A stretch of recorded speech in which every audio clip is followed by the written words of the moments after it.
Notre maison représente l'investissement le plus substantiel de notre vie. La notion de confort y est primordiale. On la décore, on la rénove et on la chauffe pour ne pas avoir froid. Mais chaque maison a des besoins de chauffage différents. Comment choisir le meilleur système?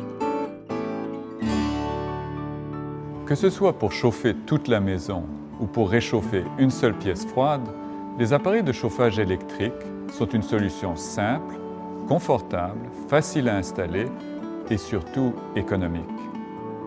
Mais sont-ils tous aussi efficaces au niveau du confort et de la consommation d'énergie? La question est importante. Un récent sondage démontre que la majorité de vos clients ne sont pas pleinement satisfaits du niveau de confort de leur maison. Il s'agit d'un marché potentiel extraordinaire et Convectaire est la meilleure solution. Voyons pourquoi.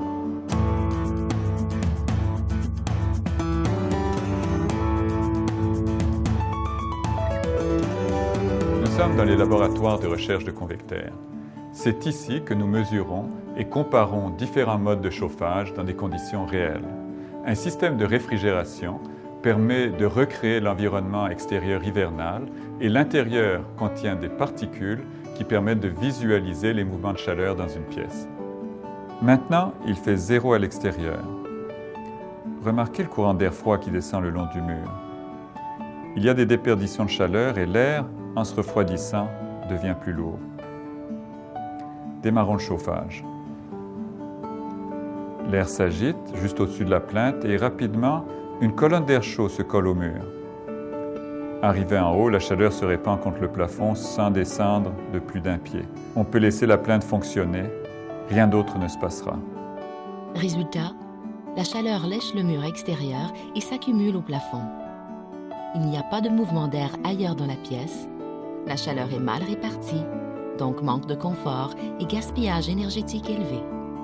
Pour bien voir où va la chaleur, utilisons une caméra infrarouge reliée à un ordinateur pour faire ressortir les variations de température.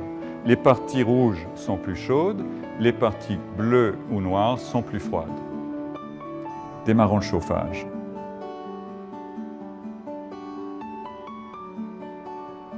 La chaleur sort de l'appareil et monte le long du mur. De face, on voit la chaleur sur le mur et une tache rouge montre l'endroit où l'air chaud atteint le plafond. Toutes ces taches représentent des zones de surchauffe et de déperdition thermique, donc du gaspillage d'énergie et de l'argent qui s'échappe de votre maison au lieu d'améliorer votre confort. Mais s'il faut brasser l'air pour bien chauffer, installons un soufflant encastrable de même puissance que la plainte. Allons-y. Wow! Regardez le courant d'air chaud traverser la pièce bien collé au plancher. Il va jusqu'au mur froid et monte le long du mur jusqu'au plafond. Mais voyez, il n'y a toujours pas de mouvement d'air au milieu de la pièce, donc pas de répartition uniforme de la chaleur. Le ventilateur ne donne pas de meilleurs résultats que la plainte. La chaleur s'accumule au plafond. Les déperditions de chaleur sur le mur extérieur sont importantes. Le ventilateur est bruyant et, somme toute, votre confort n'est pas amélioré.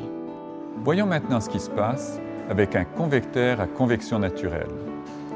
Il s'agit du même wattage que celui de la plainte et du soufflant. Allons-y.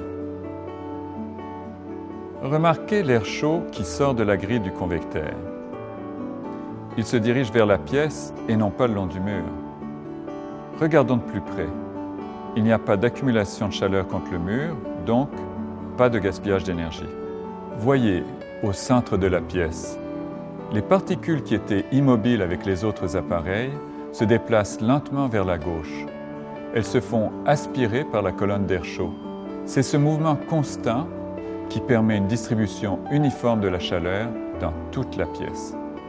Il n'y a pas d'accumulation de chaleur au plafond et le brassage de l'air élimine la couche d'air froid au sol. Résultat, moins de perte de chaleur, une meilleure répartition, donc un meilleur confort, moins de gaspillage d'énergie et d'argent. Et c'est exactement ce que vos clients recherchent.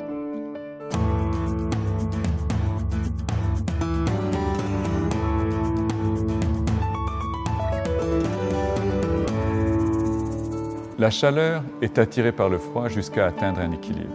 C'est donc dire que plus la différence de température entre l'intérieur et l'extérieur de la maison est importante, plus la chaleur s'échappera. Cette différence s'appelle delta T. Le rôle du chauffage est de compenser ces déperditions thermiques. Prenons un exemple. Il fait 20 degrés dans la maison et 10 à l'extérieur. Le delta T est de 10. Maintenant, s'il fait 20 degrés dans la maison et 0 degré dehors, le delta T sera de 20. Les déperditions thermiques seront 2 fois plus grandes et nous devrons produire 2 fois plus de chaleur pour obtenir le même confort. Maintenant, examinons le mur à l'infrarouge. Traçons sur le mur un carré et mesurons les températures. Le delta T du convecteur est inférieur de 27% à celui de la plainte. Il faut 27% moins de chauffage pour compenser les déperditions de cette surface. Vous vous demandez sans doute, qu'en est-il de toute la pièce ou de toute la maison sur une saison de chauffage? D'autres instruments nous permettent de simuler l'impact d'un convecteur dans une maison tout au long de la saison de chauffage. Nous pouvons ainsi évaluer les économies d'énergie réalisées.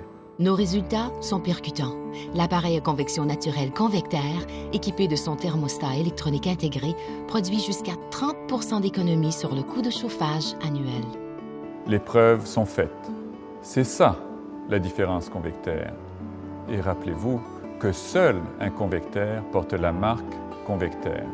Convectaire, laissez-nous vous réchauffer.